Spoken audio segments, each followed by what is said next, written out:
السلام علیکم ورحمۃ اللہ وبرکاتہ۔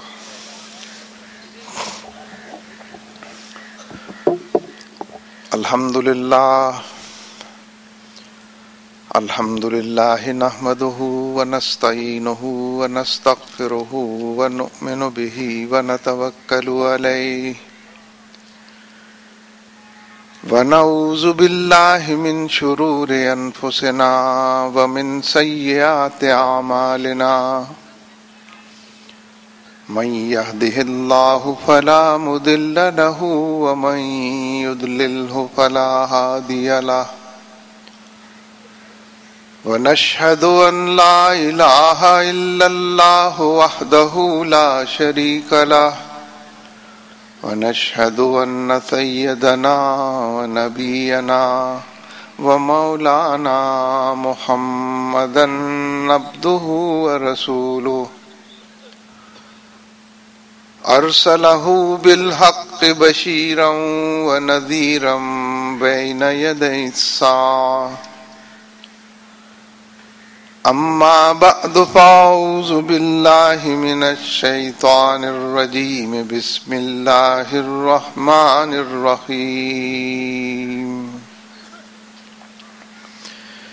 يريدون ليطفئوا نور الله بأفواههم واللہ متم نورہ ولو کرہ الکافرون هو الذی ارسل رسولہ بالہدى ودین الحق لیظہرہ علی الدین کلہ ولو کرہ المشرکون۔ صدق اللہ۔ حضرات گرامی، ہم قدر تاخیر سے اس پروگرام کا آغاز کر رہے ہیں، اس لیے اختصار کے ساتھ چند منٹ میں چند باتیں عرض کرنے کی جسارت کروں گا۔ نبی اکرم صلی اللہ علیہ وسلم نے ایک موقع پر ارشاد فرمایا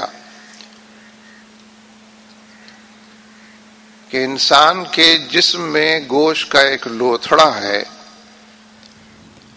اگر وہ درست ہو جائے تو سارا جسم و جان درست ہو جاتا ہے، اور اگر وہ بگڑ جائے، خرابی کا شکار ہو جائے تو پورا جسم بگڑ جاتا ہے، خرابی کا شکار ہو جاتا ہے۔ اور پھر قدر توقف کے بعد آپ نے ارشاد فرمایا کہ آگاہ رہو، خبردار رہو، گوشت کا وہ لوتھڑا انسان کا دل ہے، اس کا قلب ہے۔ گویا دل کے بگاڑ پر پورے جسم و جان کے بگاڑ کا انحصار ہے، اور دل کے سنوار پر اور بہتری پر پورے جسم و جان اور انسان کے سنوار کا اہتمام ہے۔ اب ذرا تصور کیجئے کہ یہ جو دل ہے 2 چھٹاک کا ہوتا ہوگا، اگر اس کا وزن کیا جائے، یہ گوشت 2 چھٹاک کا، یہ من بھر گوشت کو کنٹرول کرتا ہے جو پورے انسان کے جسم کا وزن ہے۔ اس 2 چھٹاک گوشت کو فضیلت حاصل ہے باقی پورے جسم و جان پر اور گوشت پوش کے انسان پر، یعنی ان دونوں کا تناسب دیکھیے کتنا کم اور زیادہ ہے۔ بالکل اسی طریقے سے جیسے کہ انسان کا دل ہوتا ہے، قوموں کے بھی دل ہوتے ہیں، معاشرے کا بھی دل ہوتا ہے، اور اس کی نسبت بھی اتنی ہی ہوتی ہے۔ معاشرہ کروڑوں لوگوں پر مشتمل ہو، لیکن چند ہزار لوگ ہوتے ہیں جو اس کا دل ہوتے ہیں، اور وہ بگڑ جائیں، فحاشی اور یعنی بے حیائی کا شکار ہو جائیں، ظلم کے حوالے سے جانے اور پہچانے جائیں تو پورا معاشرہ بگڑ جاتا ہے۔ چند ہزار لوگ کروڑوں لوگوں کو بگاڑ دیتے ہیں۔ ان کروڑوں لوگوں کی سمت سفر بھی ٹھیک ہو، منزل بھی درست ہو، لیکن راستے مسدود ہو جاتے ہیں، کیسے منزل کی طرف جائیں، حالات خراب ہو جاتے ہیں۔ تو میں نے عرض کیا کہ جس طرح انسانوں کا دل انسانی جسم کے اندر فیصلہ کن حیثیت رکھتا ہے، بینہی اسی طریقے سے قوموں کا دل قوموں کے بگاڑ اور سنوار کا، معاشرے کا دل معاشرے کے بناؤ اور سنوار کا ذمہ دار ہوتا ہے۔ ہمارے معاشرے میں بھی اس کا 100% اطلاق ہوتا ہے. کروڑوں لوگ اللہ رسول کی بات کرتے رہیں، لیکن چینلز پر جو آپ کو دکھایا جائے گا آپ وہی دیکھیں گے، اس پالیسی کے تحت جو انفارمیشن منسٹری کی پالیسی ہوگی. آپ لاکھ حلال کمانا چاہیں، آپ کی امپورٹ ایکسپورٹ پالیسی، آپ کا بجٹ جس طرح بنایا جائے گا، چیزوں کی قیمتیں جس طرح تعین ہوں گی، معاشرے کے اندر حلال کمانا ناممکن اور حرام کمانا آسان. راتوں رات کروڑ پتی بنیے، راتوں رات کروڑ پتی کوئی آدمی حلال جائز طیب طریقے سے بن سکتا ہے؟ سارے سود اور سٹے کے، سود در سود کے قصے ہیں. اس لیے چند ہزار لوگوں سے زیادہ نہیں ہیں جو ملک کی پالیسیوں کو لگام دیتے ہیں، بناتے اور بگاڑتے ہیں، اور کروڑوں لوگوں کی قسمت کا فیصلہ ان کے ہاتھ میں چلا جاتا. اس لیے یہ سیاست نہیں ہے کہ ان چند ہزار کو بھی درست کیا جائے، ان کو بھی ٹھیک کیا جائے. یہ دعوت اور تبلیغ بھی ہے، یہ بلا شبہ رجوع اللہ کا معاملہ اور تحریک بھی ہے، لیکن پھر اصل ان بگڑے ہوئے لوگوں کو جنہوں نے پورے معاشرے کو بگاڑ دیا. ہم بھی جس معاشرے میں رہتے ہیں اس میں وسائل کی کمی نہیں ہے، بہت وسائل ہیں ہمارے پاس. بلوچستان میں بھی، پنجاب اور سندھ اور سرحد میں بھی کوئلے کے ذخائر ہیں، معدنیات بے شمار، گیس ہے، تمام چیزیں موجود.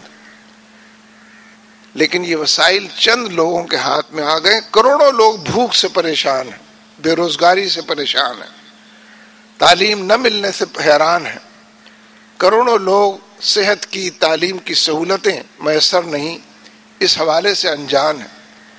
ہزاروں لوگ ہیں، صرف چند ہزار لوگ ہیں کہ جن کے اس ملک کے اندر بھی، ملک کے باہر بھی بینک بیلنس، جنہوں نے وسائل پر قبضہ کیا ہوا.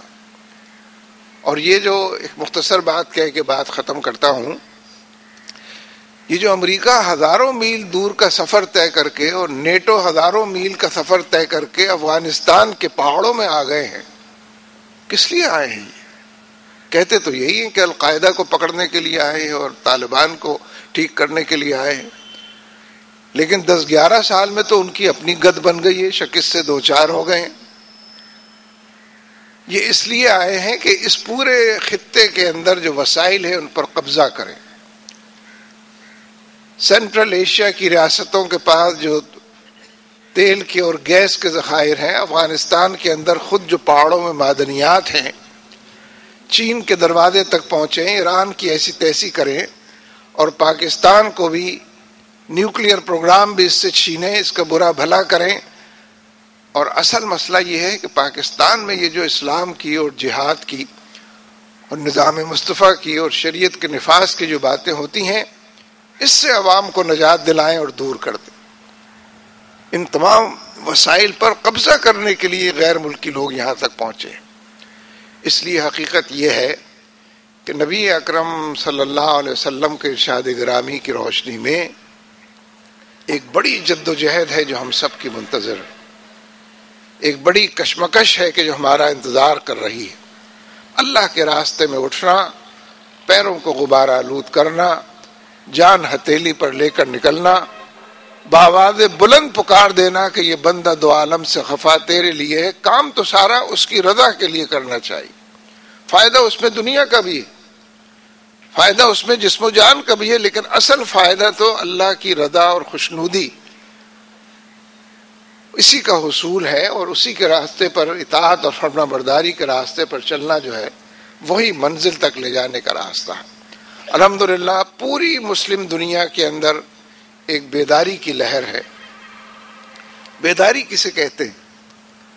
مسلمان جب اپنے رب کو بھول جاتا ہے تو گویا غفلت کا شکار ہو جاتا ہے. جب اپنے رب کو یاد کر لیتا ہے، پھر سے اس کی طرف رجوع کرتا ہے تو بیدار ہو جاتا ہے. یہ بیداری کی لہر پوری امت مسلمہ میں ہے.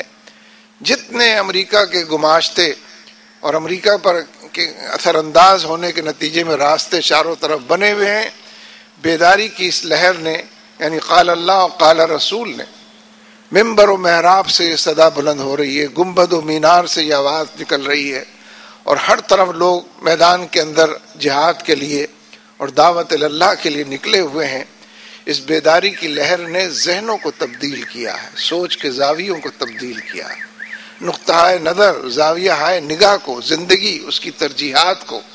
اسی کا نام انقلاب ہے کہ تمام چیزیں تبدیل ہوں تو سموچا مکمل سراپا انسان بھی تبدیل اس کے نتیجے میں. اس لیے لوٹنا پلٹنا چاہیے کلمہ لا الہ الا اللہ محمد الرسول اللہ کی طرف.